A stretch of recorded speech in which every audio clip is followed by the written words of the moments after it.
أفضل المياه ماء قد نبع من بين أصابع النبي المتبع يليه ماء زمزم فالكوثر فمصر نيل ثم باقي الأنهار.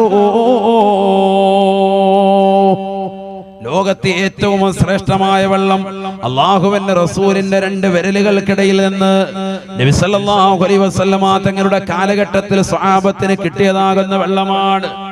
നദിയുടെ ഉറവ പോലെ നബി തങ്ങളുടെ രണ്ട് വിരലുകൾക്കിടയിൽ നിന്ന് മുസബ്ബിഹയുടെയും നടുവിരലിന്റെയും ഇടയിൽ നിന്ന് ഉത്ഭവിച്ചതാകുന്ന വെള്ളമാണ്. നബി സല്ലല്ലാഹു അലൈഹി വസല്ലമ തങ്ങളുടെ അനുയായികൾ വെള്ളത്തിന് വേണ്ടി ദുഃഖിച്ചപ്പോ, വെള്ളത്തിന് വേണ്ടി നബി തങ്ങളോട് കേണപേക്ഷിച്ചപ്പോ ഹബീബായ റസൂലുള്ളാഹി സ്വല്ലല്ലാഹു അലൈഹി വസല്ലമ തങ്ങൾ ഉള്ള വെള്ളം കൊണ്ടുവരാൻ പറയുകയാണ്. ഒരു ചെറിയ കുടത്തിൽ വെള്ളമുണ്ട്, അതിലേക്ക് നബി തങ്ങൾ കൈയിറക്കി വെച്ചു. സുബ്ഹാനല്ലാഹ്, സ്വഹാബത്ത് പറയുകയാണ്, അതിൽ നിന്ന് ഇതാ വെള്ളം ഉത്ഭവിക്കുകയാണ്, പുറത്തേക്ക് ഒഴുകുകയാണ്. അന്ന് സ്വഹാബത്ത് മുഴുവനും അതിൽ നിന്ന് കുടിച്ചു. അവർക്ക് വേണ്ടുന്നത് മുഴുവനും അവർ അതിലൂടെ കൊണ്ടുവന്നു. ലോകത്തെ ഏറ്റവും ശ്രേഷ്ഠമായ വെള്ളം അല്ലാഹുവിന്റെ റസൂലിന്റെ രണ്ട് വിരലുകൾക്കിടയിൽ ഉത്ഭവിച്ച വെള്ളമാണ്. ആ വെള്ളത്തിനാണ് ലോകത്തെ ഏറ്റവും വലിയ ശ്രേഷ്ഠതയുള്ളത് എന്ന് ഉലമാക്കൾ രേഖപ്പെടുത്തുകയാണ്. ഏറ്റവും ശ്രേഷ്ഠതയുള്ള വെള്ളം അത് കഴിഞ്ഞുപോയി. രണ്ടാമത്തത് അത് അന്നുണ്ടായിരുന്നുള്ളൂ, അത് നബിയുടെ ആ സമയത്തോടെ അത് കഴിഞ്ഞ് അല്ലാഹ് സ്റ്റോപ്പാക്കി. സ്വഹാബത്തിന് വേണ്ടി മാത്രം, അക്കാലഘട്ടത്തിലുള്ള ആളുകൾക്ക് വേണ്ടി മാത്രം. രണ്ടാമത്തെ ശ്രേഷ്ഠതയുള്ള വെള്ളം പിന്നെ ശ്രേഷ്ഠതയുള്ള വെള്ളമാണ് സംസം വെള്ളം. പിന്നെ ഏറ്റവും ശ്രേഷ്ഠതയുള്ള വെള്ളം ഏതാ? രണ്ടാമത്തത് ഏതാണ്? സംസം വെള്ളം. ഏത് സംസം വെള്ളം? നമ്മൾ ഉംറയ്ക്കൊക്കെ പോയിട്ട് 5 ലിറ്റർ കൊണ്ടുവന്നിട്ട് മൂലയ്ക്ക് കൊണ്ട് തള്ളി വെച്ചിട്ടില്ല, അള്ളാഹത്ത് ജീവിതത്തിൽ കുടിക്കൂല. മരിക്കാറാകുമ്പോഴത്തേക്കും പഞ്ഞിക്കകത്ത് മുക്കിയിട്ട് ഇങ്ങനെ വാപ്പാടത്തുണ്ടാക്കി ഇങ്ങനെ വരച്ചു കൊടുക്കുക. അപ്പൊ ഒന്ന് കുടിക്കുക വാപ്പ, ജീവിച്ചിരിക്കുമ്പോൾ ഒരു ഗ്ലാസ് വാപ്പാക്ക് കൊടുത്തിട്ടില്ല. ആ സംസം വെള്ളം അത് ഇന്നെങ്കിലും വീട്ടിൽ ചെന്നിട്ട് ഒരു ഗ്ലാസ് കുടിച്ചോ, അള്ളാഹു തൗഫീഖ് തരട്ടെ. എല്ലാവരുടെയും പരിപാടി ഇതാണ്. സംസം വെള്ളം ഇച്ചിരി സൂക്ഷിക്കണം, പക്ഷെ ഇത് വീട്ടിലുള്ളവർക്ക് ഒരു നേരവ് കൊടുക്കൂല. അതിന് അവിടുന്ന് തന്നെ ഇങ്ങനെ ചെറിയൊരു ഗ്ലാസും വാങ്ങിച്ചുകൊണ്ട് വന്നിരിക്കുക. യാ അല്ലാഹ്, കാവ കുടിക്കുന്ന ഗ്ലാസ്സാ അത് പോയിട്ട് ഇവിടെ വന്നിട്ട് യാ അല്ലാഹ് എല്ലാവർക്കും ഇതിനകത്ത് കൊടുക്കുക. റാഹത്തായിട്ട് വയറ് നിറച്ചു കൊടുക്കൂല, വാപ്പാക്കും ഉമ്മാക്കും പോലും. അവസാനം മരിക്കാറായി കിടക്കുമ്പോ വാപ്പ മരിക്കല്ലേ വാപ്പ, ഇച്ചിരി സംസം വെള്ളം കുടിക്കുക വാപ്പ. പഞ്ഞിക്കകത്ത് മുക്കിയിട്ട് ചുണ്ടിലിട്ട് വരയ്ക്കാൻ, ചുണ്ട് നനച്ചു കൊടുക്കുക, യാ അല്ലാഹ് 10 വട്ടം വരച്ചു കൊടുക്കുക. അപ്പാണ് വാപ്പാക്ക് ഇച്ചിരി ഇറക്കാൻ തോന്നുന്നത്. ജീവിച്ചിരിക്കുമ്പോൾ ആള് കൊടുക്കലുണ്ട്. ഇതൊക്കെ ശ്രദ്ധിച്ചോ, നിസ്സാര കാര്യമല്ല. ഏറ്റവും ശ്രേഷ്ഠമായ വെള്ളം ഇന്ന് കിട്ടുന്നതിൽ വെച്ച് സംസം വെള്ളം ശരിക്കും കുടിച്ചോ. അതല്ലേ സംസം വെള്ളം അവിടെ കിട്ടുമ്പോൾ വയറ് നിറയ്ക്കണമെന്നാ, സംസം കൊണ്ട് വയറ് നിറയ്ക്കണമെന്നാ. നമ്മളെന്ത് ചെയ്യുന്നു? വെച്ച് കുടിച്ച് മതി. തണുപ്പുള്ളതും തണുപ്പില്ലാത്ത ഒക്കെ ഉണ്ട് അവിടെ, എല്ലാം സെപ്പറേറ്റ് റെഡിയാക്കി വെച്ചിട്ടുണ്ട്. മക്കത്തും മദീനത്തും പോയത് അല്ലേ? പോയവരൊന്ന് കൈവർത്തിക്ക്. എത്ര പേരുണ്ട്? അൽഹംദുലില്ലാഹ്.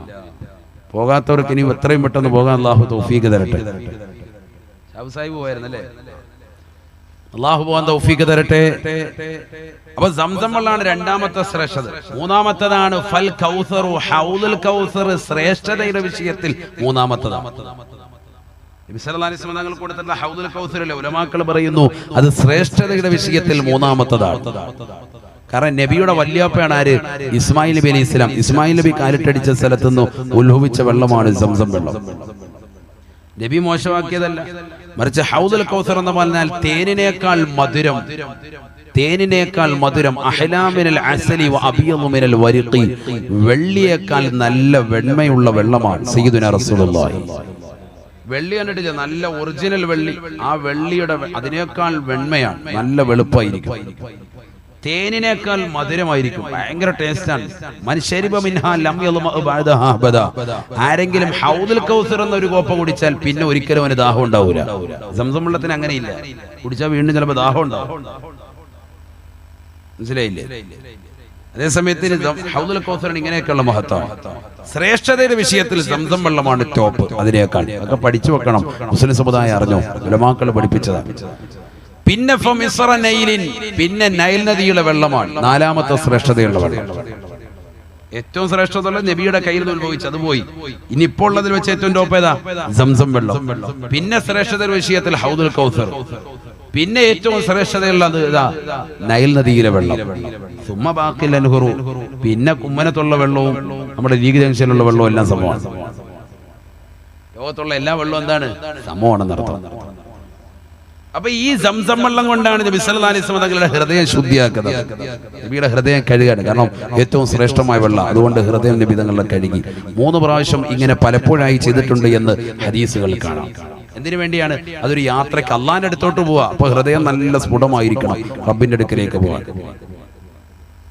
ഭയങ്കര യാത്രയാണത്. സത്യത്തിൽ അത് 2 ദിവസം പറയാൻ തന്നെ ഉണ്ട്. അതുപോലെ ഉണ്ട് വിഷയം. ഞാനത് ചുരുക്കി പറയാണ്, 5 മിനിറ്റിനുള്ളിൽ പറഞ്ഞിട്ട് നമുക്ക് വിഷയത്തിലേക്ക് വരാം. കാരണം ഈ രാവിന്റെ മഹത്വം നമ്മൾ അറിഞ്ഞിരിക്കണോ. അല്ലാഹു തൗഫീഖ് നൽകട്ടെ.